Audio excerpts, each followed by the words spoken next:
سب سے بڑا بوجھ جو ہے پاکستان کے اوپر وہ پاکستان کی حکومت خود ہے. میں بجلی کا بل دینے کے بعد, گیس کا بل دینے کے بعد, بچوں کی فیس دینے کے بعد اب میری جیب میں پیسہ نہیں ہے, چاہے وہ مہنگائی کی شرح گر رہی ہے یا نہیں گر رہی, میں کچھ خریدنے کے قابل نہیں. قوت خرید کا سمجھیے کہ بالکل بیڑا غرق ہو گیا ہے آپ پاکستان, کیونکہ اس کے ذخائر خدا نے پاکستان میں بہت سارے دیے ہیں. تو اس میں جو عالمی منڈیاں ہیں وہ مجبور ہو جاتی ہیں کہ ان کو پاکستان کی طرف دیکھنا پڑتا ہے. بسم اللہ الرحمن الرحیم. آج ہم علی گڑھ انسٹیٹیوٹ آف پولیٹیکل لیڈرشپ کے بہاف پر ڈاکٹر فاروق سلیم صاحب کے ساتھ آن لائن ویڈیو میٹنگ کر رہے ہیں, خاص طور پر جو حال ہی میں IMF کی رپورٹ آئی ہے پاکستان کے حوالے سے اس پر.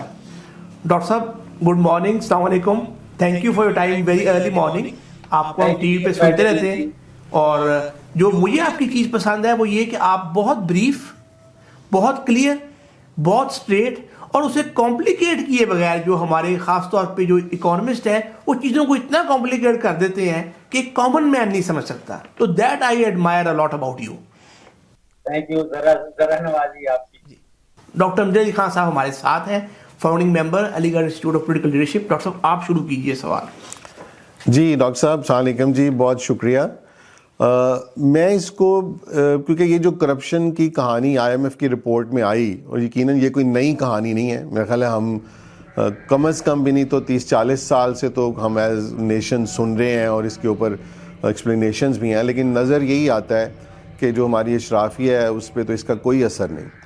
تو میں یہ چاہوں گا آپ سے کہ آپ اس کا تھوڑا جو انالیسز کریں وہ کچھ اس طرح کریں کہ ہماری جو نیشن ہے, قوم ہے, اس کو یہ پتہ چلے کہ یہ اصل میں اشرافیہ کی کرپشن کی کہانی نہیں ہے بلکہ عوام کی بربادی کی کہانی ہے. یہ میری اور ہم سب لوگوں کی بربادی کی کہانی ہے, ہمارے بچوں کی بربادی کی کہانی ہے جن کو نہ تعلیم مل سکی نہ روزگار مل سکا. تو شاید مجھے لگتا ہے عوام کو اس بات کا ادراک نہیں ہو رہا 30 سال سے, کیونکہ وہ پھر اس پہ ایک اوپیم لے کر پھر سو جاتے ہیں, اور وہ یہ جو کرپشن کا یہ جو سٹریک ہے, یہ گراف ہے, یہ بڑھتا ہی جا رہا ہے. تو میں چاہوں گا کہ آپ اس کو جب, کیونکہ آپ بہت بے باک تبصرہ کرتے ہیں ماشاءاللہ, تو آپ اس کو ذرا اس طرح بتائیں کہ یہ عوام کو سمجھ آئے کہ یہ ان کو یہ کرپشن جو ہے ان کو ختم کر رہی ہے. جی ڈاکٹر صاحب, نقطہ آپ نے اچھا اٹھایا ہے اور اصل میں نقطہ بنتا بھی یہی ہے. میں بریفلی بتا دیتا ہوں کچھ رپورٹ کے بارے میں اور پھر ڈائریکٹلی آپ کے سوال کے اوپر آ جاتے ہیں. دیکھیے مجھے کوئی 186 صفحات پہ مشتمل ہے رپورٹ, لیکن عام آدمی کے لیے اس میں 3 چیزیں ہیں. دیکھیے پہلے تو یہ کہہ رہی ہے کہ کرپشن کا جو مسئلہ ہے پاکستان کے حوالے سے وہ سسٹمک ہے.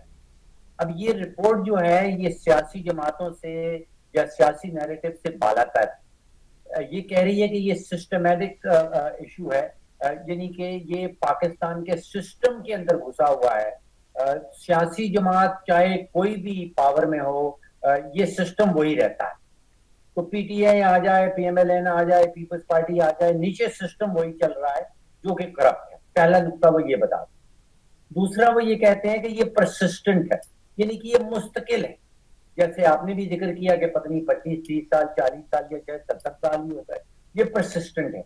اور تیسرا بڑا امپورٹنٹ نقطہ وہ یہ بتاتے ہیں کہ کرپشن کے جو بینیفیشریز ہیں, جو فائدہ اٹھا رہے ہیں, وہ ایک جس کو وہ IMF والے کہتے ہیں پریویلیج کلاس, تو ہم یہ کہہ رہے ہیں کہ مراد یافتہ طبقہ ہے.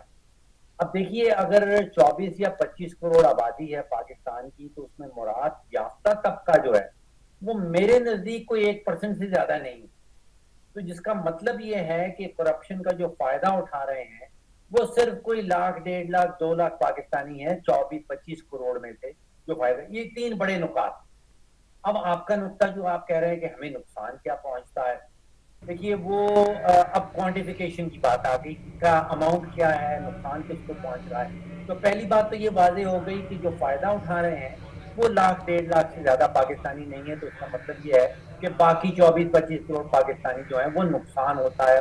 ان کو کتنا ہوتا ہے, IMF کا بھی اندازہ ہے, ورلڈ بینک کی ایک الگ سے رپورٹ آتی ہے, پھر آپ کو یاد ہے کہ ٹرانسپیرنسی انٹرنیشنل کی الگ سے رپورٹ آتی ہے.